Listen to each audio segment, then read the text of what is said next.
How are you today, Jen? Great. And, before we get started, I have to make a note here that today is actually the 16th anniversary of the Atheist Community of Austin.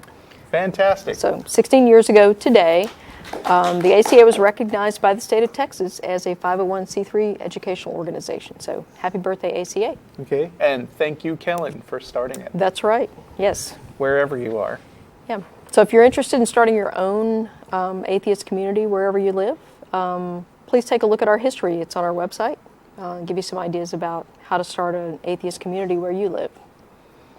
So, cool. Yeah. So what's on your mind today? Well, we got an email last week that got me thinking about the Bible as fan fiction. And just to give you some context about this, in the email, it was someone who had been in a conversation with a Christian friend of his who, he told her that you can't cite the Bible to validate some other part of the Bible. And her claim was that she can because the Bible is made up of multiple sources and therefore it's not technically like citing itself. So, in other words, she's saying that since there are multiple sources in the Bible, meaning I guess multiple authors, saying the same thing, then there must be some truth to it. So, yeah. And this is actually a fairly common Christian claim that, because the Bible has so many different authors, that, they all wouldn't have made up the same thing. So, it's got to have some truth to it. So I want to acquaint people with... As if they all simultaneously made up the same thing in their heads without, reading each other. Right, yeah. So, little relationship to fan fiction here. So, for those of you who are not familiar with fan fiction, these are stories about characters or settings that are written by fans of the original work, but not by the original creator.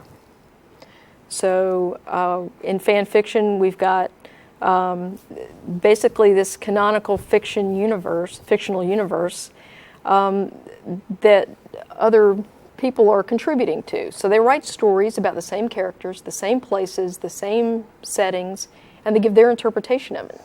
And usually authors don't regard this as canonical. Basically, they don't recognize it. It's just sort of a labor of love that fans of a particular work will do. Yeah, I mean, a good complex story has not only the written story, but this whole, incredibly detailed backstory on the universe. Right. So, George Martin's Game of Thrones, for instance, has this massive history that he has to include in appendices and stuff. Right.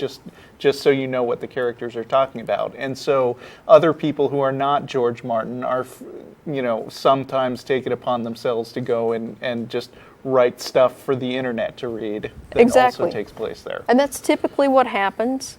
Most of the time, fan fiction, it's published on the internet somewhere for other fans to enjoy.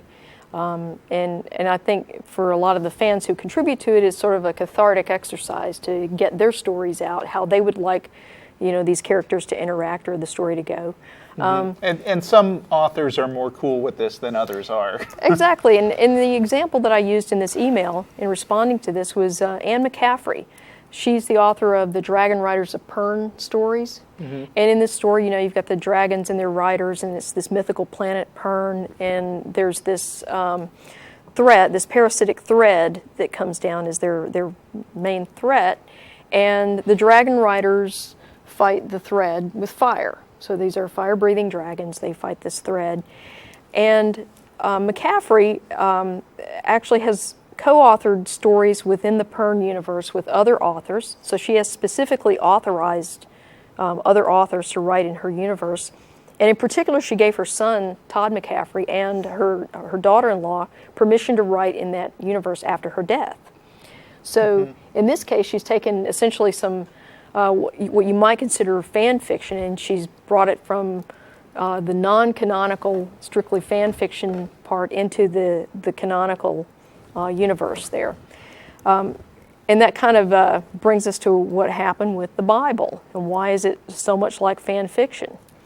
We think about with the Bible stories, you've got a common theological movement, the backstory, that lots of people would have been familiar with. They probably wanted to tell a lot of other people about it, so they had a story to tell.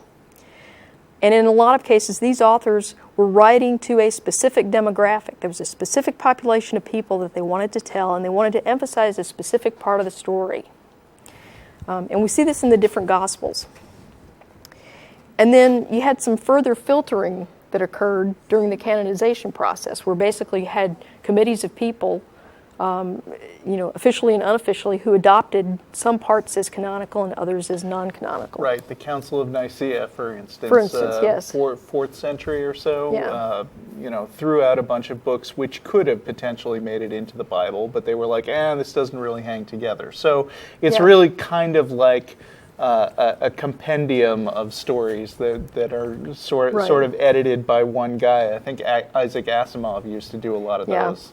Right. And so basically we have a bunch of Bible stories here that use the same themes, the same places, the same people in a lot of times.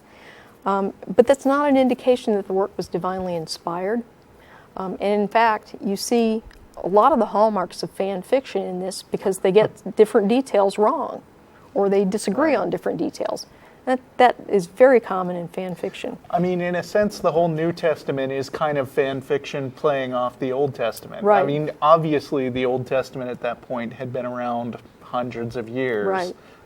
And there were a whole bunch of, let's call this thing a prophecy and then say Jesus fulfilled it and it's part of the same book. Right. Or Paul, who wasn't around, St. Paul, who was never around during the original stuff and never met the actual physical Jesus. He met what he called a ghost of Jesus on the road to Damascus. Yeah. Yeah, exactly.